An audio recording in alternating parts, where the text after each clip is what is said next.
जे तत्कालीन पोलीस स्टेशनचे अधिकारी आहेत धारूरच्या, त्यांना परत एकदा त्यांच्यासोबत मीटिंग करून विचारात घेतलं पाहिजे की कृष्णा आंधळे कुठं राहत होता.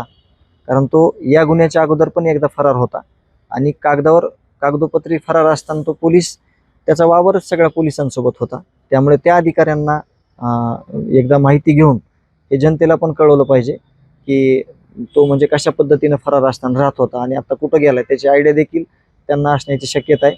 आणि त्यांनी शोधलंही असेल, परत त्यांनाही गुंगारा दिला असेल, तो भाग वेगळा, परंतु त्यांच्या म्हणजे ही माहिती सगळ्यांसमोर आली पाहिजे की तो नेमका आहे कुठे आणि त्याला जेरबंद करण्याची माझी मागणी आहे.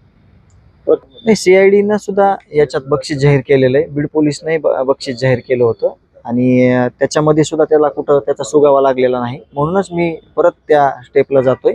29 जुलैला ज्या राष्ट्रवादी काँग्रेस पक्षाच्या कार्यालयात यांची मीटिंग झाली, तिथं तो आरोपी हजर होता. त्याच्यामध्ये मुख्य आरोपी आणि हे सगळे होते, काही पोलीस अधिकारी सुद्धा होते.